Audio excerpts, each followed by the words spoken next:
My mother looked me dead in the eyes and said, "You're not smart enough for college." Then she smiled. Not a normal smile. The kind of smile someone gives when they think they've just destroyed your future. And for a while, I thought she had. Because 2 weeks after that conversation, I got rejection emails from every university I applied to, every single one, including Boston University. And that made absolutely no sense. I had a 4.0 GPA. I stayed up until 3 a.m. studying while my older brother partied. I worked 2 jobs. I paid for my own SAT prep books. My guidance counselor literally told me I had one of the strongest applications she'd seen all year. But suddenly, every school rejected me, and my mother seemed way too happy about it. That should have been my first clue. But what I discovered months later destroyed my entire family. And when Boston University released the recorded phone call that exposed my mother's lies, her entire life collapsed overnight, and she deserved every second of it. Growing up, my mom had 2 children, my older brother Jason, and me. Jason was her golden child. He breathed, she applauded. He got a C, she called him gifted. He got suspended for fighting, she blamed the teacher. Meanwhile, I could bring home straight A's and she'd ask why 1 grade wasn't higher. I won a statewide writing competition once. She didn't even come to the ceremony. Know where she was? At Jason's football practice. He sat on the bench the entire season. Didn't matter. According to my mom, Jason was destined for greatness. I was average. Her favorite phrase? Not everyone is meant for big things. She said that to me constantly. At 10, at 14, at 17, whenever I talked about dreams, especially college. She hated when I talked about college. I still remember telling her I wanted to attend Boston University someday. I was 15. She laughed so hard she nearly dropped her wine glass. Boston University? That school is for exceptional students. Then she looked at me. Be realistic. That sentence stayed with me for years. Be realistic. So I got realistic. I worked harder than everyone around me, while Jason partied, while my mom spent thousands funding his hobbies, while she told relatives I was quiet because I lacked confidence. I quietly built my future. I joined debate, honor society, volunteered, worked weekends at a grocery store, saved every dollar, and senior year, everything was finally coming together until my mother realized I might actually succeed. That's when things got ugly, and I mean ugly. Application season started. I wrote essays for weeks. My guidance counselor cried reading one of them. She said it was one of the most honest personal statements she'd ever read. I applied to multiple schools, but Boston University was my dream. Then weird things started happening. My laptop would go missing. Important scholarship paperwork disappeared. Deadlines I wrote down mysteriously vanished from my planner. At first, I blamed stress. Then I found my FAFSA documents ripped apart in the trash. That's when I confronted my mother. She stared at me like I was insane. Why would I sabotage your future? Then she laughed. You're doing that perfectly on your own.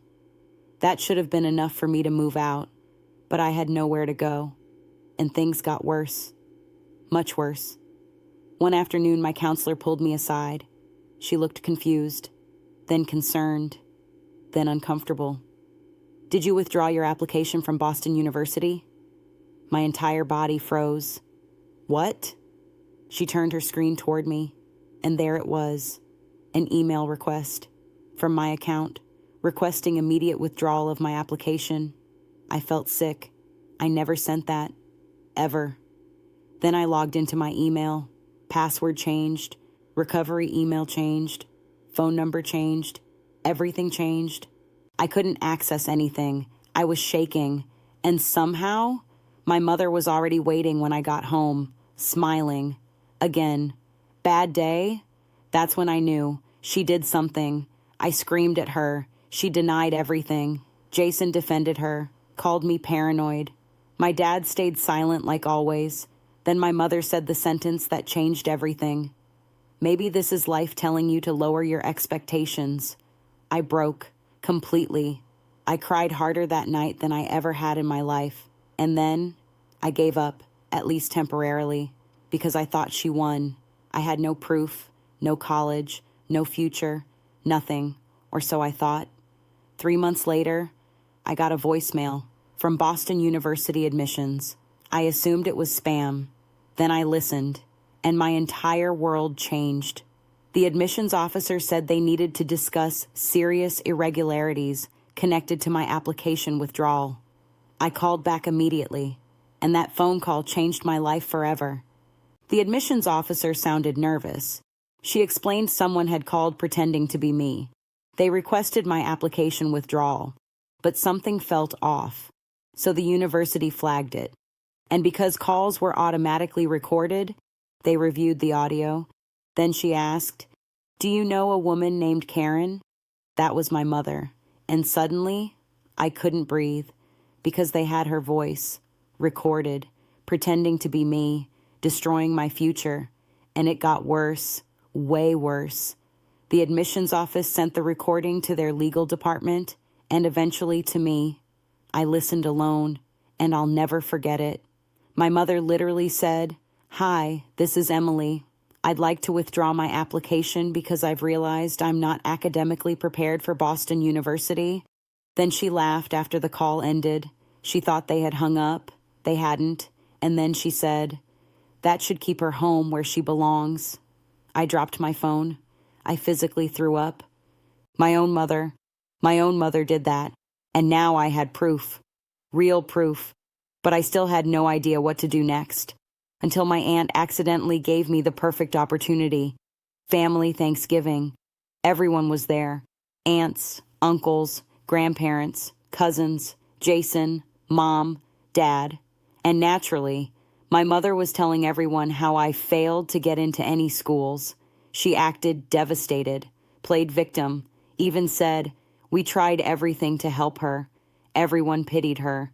Then my aunt asked me, "So what happened?" The room got quiet, and I said, "Actually, I brought something interesting." My mother froze. I connected my phone to the living room speaker and pressed play. Her voice filled the room. Every lie, every fake apology, every cruel word, every second. The room turned ice cold. My grandmother started crying. My uncle stood up and screamed. Jason looked horrified. My father looked like he wanted to disappear. And my mother? She started screaming that it was fake, until Boston University's legal email was shown on screen. Then she went silent, completely silent. And that wasn't even the biggest consequence, not even close. Turns out impersonating a student during admissions processes? Very serious. Boston University reopened my application. They personally reviewed everything. And because deadlines had passed, they made an exception. Then they discovered something else. I had actually qualified for a major scholarship, one I never knew existed, because those emails had also been deleted by my mother. But now, everything changed. I was accepted.